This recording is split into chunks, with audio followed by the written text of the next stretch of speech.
1989 সালের 15ই জানুয়ারি একটি যাত্রীবাহী mail train 60 mile per hour বেগে তীব্র গতিতে ঢাকায় অনুষ্ঠিত হওয়া বিশ্ব ইজতেমার উদ্দেশ্যে অগ্রসর হচ্ছিল। এই ট্রেনে বসেছিল ছোট বড় নারী পুরুষ এবং আরও বিভিন্ন বয়সী মানুষ। তাদের মধ্যে বেশিরভাগ মানুষের উদ্দেশ্য ছিল বিশ্ব ইজতেমায় অংশগ্রহণ করা। ট্রেনের ভেতরে জায়গা না থাকার কারণে অনেক মানুষ ট্রেনের ছাদের উপরে বসে ইজতেমার উদ্দেশ্যে ভ্রমণ করছিলেন। ট্রেনে যাত্রাকালে মুরব্বীরা তাদের অতীতের ইজতেমা সম্পর্কে নানা রকম গল্পগুজব করছিল। প্রতিদিনের মতো ইঞ্জিন ড্রাইভার নিশ্চিন্তে ক্যাবে বসে ট্রেন চালাচ্ছিলেন। কিন্তু যখনই ট্রেনটি গাজীপুরে এসে পৌঁছায় তখনই ইঞ্জিন ড্রাইভার দেখতে পান তাদের লাইনে আরও একটি ট্রেন তীব্র গতিতে ছুটে আসছে।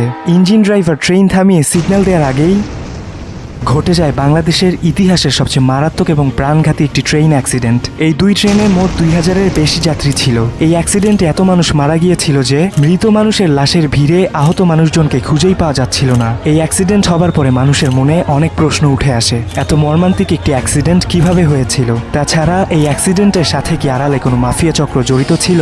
চলুন জানার চেষ্টা করি কি হয়েছিল 1989 সালের 15ই জানুয়ারি। কি কারণে এবং কিভাবে ইজতেমার উদ্দেশ্যে যাত্রাকৃত প্রায় 200 জন নিষ্পাপ মানুষের প্রাণ বিসর্জন দিতে হয়েছিল। আমি পুরো ভিডিও জুড়ে আপনাদের সাথে আছি মোহাম্মদ শিহাব।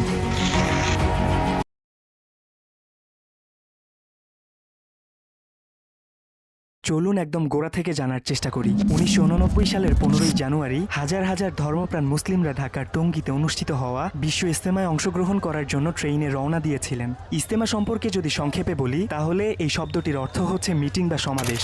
বাংলাদেশে ইজতেমা সর্বপ্রথম আয়োজিত হয়েছিল 1946 সালে। এরপরে বিশাল লোক সমাগমকে লক্ষ্য করে 1967 সাল থেকে এই বিশাল সমাবেশ নিয়মিতভাবে আয়োজিত হয়ে আসছে। এই সমাবেশে প্রতি বছর 20 থেকে 30 লক্ষ মানুষ অংশগ্রহণ করে। মজার ব্যাপার হচ্ছে এই সমাবেশে শুধু বাংলাদেশের মানুষেরাই অংশগ্রহণ করে না, পৃথিবীর বিভিন্ন প্রান্ত থেকে বিভিন্ন মুসলিম ধর্মপ্রাণ মানুষেরা এই বিশাল সমাবেশে অংশগ্রহণ করে। হজের পরে মুসলিমদের দ্বিতীয় বৃহত্তর জামায়াত বা সমাবেশ বলা হয় এই বিশ্ব ইজতেমাকে। এখানে ইজতেমা সম্পর্কে কথা বলছি কারণ এই ইজতেমার সাথে 1989 সালে ট্রেন অ্যাক্সিডেন্টের অনেক গভীর একটা কানেকশন আছে। তাছাড়া মুসলিমদের কাছে এই ইজতেমার সবচেয়ে আকর্ষণীয় বিষয় হচ্ছে আখেরি মোনাজাত। বেশিরভাগ মুসলিমরা বিশ্বাস করেন এই মোনাজাতে সামিল হয়ে কোনো কিছু আল্লাহর কাছে চাইলে তা পূরণ হবার আশঙ্কা অনেক বেশি থাকে। তাই অন্যান্য দিনের চেয়ে এই আখেরি মোনাজাতের দিনে অনেক বেশি মানুষের ভিড় চোখে পড়ে। 1989 সালের 15ই জানুয়ারি বাংলাদেশের মানুষ একে একে রিক্সা, বাস এবং ট্রেনে করে যাত্রা শুরু করে। যেহেতু ইজতেমা 3 দিন আয়োজিত হয় তাই প্রতিদিন বাসে করে ট্রেনে করে হাজার হাজার মানুষ ইজতেমার উদ্দেশ্যে রওনা দেয়। কয়েকদিনের মধ্যে ইজতেমায় অংশগ্রহণকারী মানুষের ভিড়ে ঢাকা শহরে জ্যাম বেঁধে যায়। কিন্তু তারপরে একের পর এক ট্রেন, একের পর এক বাস ঢাকার উদ্দেশ্যে রওনা দিচ্ছিল। তাদের মধ্যে একটি ট্রেন 15ই জানুয়ারি যাত্রীদের নিয়ে 60 মাইল পার আওয়ার বেগে তীব্র গতিতে যাত্রারত। এবং যখনই তার বিপরীত দিকে আরেকটি মালবাহী এক্সপ্রেস ট্রেন গাজীপুরে এসে পৌঁছায় তখন অনাকাঙ্ক্ষিতভাবে তারা দেখতে পায় ট্রেন দুটি খুবই দ্রুত গতিতে একে অপরের দিকে ধেয়ে আসছে। ট্রেনের যাত্রী, ইঞ্জিন ড্রাইভার এবং আশেপাশের মানুষ কোনো কিছু বুঝে ওঠার আগেই তাদের মধ্যে সংঘর্ষ হয়। এই সংঘর্ষের মাত্রা এত তীব্র ছিল যার কারণে ট্রেন রেল লাইন থেকে ছিটকে গিয়ে পাশের ফাঁকা জমিতে আছড়ে পড়ে। এই ট্রেন দুটির হেড অন কলিশন বা একদম মুখোমুখি সংঘর্ষ হয়েছিল।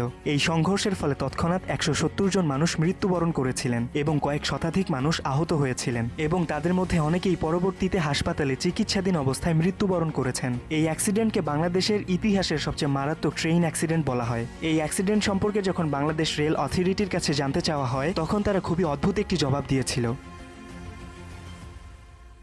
বাংলাদেশের মানুষ দুর্ঘটনা এড়ানোর জন্য সড়ক পথের চেয়ে রেলপথকে বেশি প্রাধান্য দেয়। কিন্তু আপনি যদি এই রেলপথে দুর্ঘটনার পরিসংখ্যান দেখেন তাহলে আপনি খুবই অবাক হবেন। 2021 সালে পুরো দেশে 402টি ট্রেন অ্যাক্সিডেন্ট হয়েছে এবং এই অ্যাক্সিডেন্টে প্রায় 396 জন মানুষ মৃত্যুবরণ করেছেন। এর পরের বছর 2022 সালে অ্যাক্সিডেন্টের সংখ্যা বেড়ে দাঁড়িয়েছে 606টি এবং দুর্ঘটনায় নিহত মানুষের সংখ্যা 550 জন। এতগুলো দুর্ঘটনার পরেও কিন্তু বাংলাদেশের রেল ব্যবস্থাকে উন্নত করা হয়নি। আপনি যদি সোশ্যাল মিডিয়াতে অ্যাক্টিভ থাকেন তাহলে আপনি কিছুদিন পরপরই ট্রেন অ্যাক্সিডেন্টের নিউজ শুনতে পাবেন, কারণ বাংলাদেশের রেল ব্যবস্থা এতটা খারাপ পর্যায়ে এসেছে যা বলার মতো না।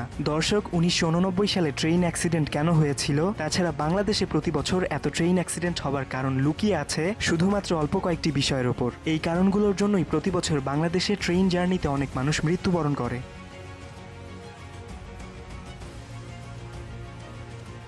যাত্রী কল্যাণ সমিতি এবং রেল বিশেষজ্ঞরা বলছেন সিগন্যাল দুর্বলতার কারণে এই প্রাণঘাতী অ্যাক্সিডেন্টটি হয়েছিল। ট্রেন চালানোর সময় প্রতি মুহূর্তে সিগন্যাল অনুসরণ করতে হয়, কারণ সিগন্যাল প্রদানে বা সিগন্যাল অনুসরণে যদি একটু ভুল হয় তাহলে ট্রেন অন্য লাইনে চলে গিয়ে দুর্ঘটনা ঘটতে পারে। 1989 সালে সেই প্রাণঘাতী ট্রেন অ্যাক্সিডেন্ট সহ এখন পর্যন্ত যতগুলো ট্রেন অ্যাক্সিডেন্ট হয়েছে সেগুলোর মধ্যে বেশিরভাগই সিগন্যাল ত্রুটির কারণে অ্যাক্সিডেন্ট হয়েছিল।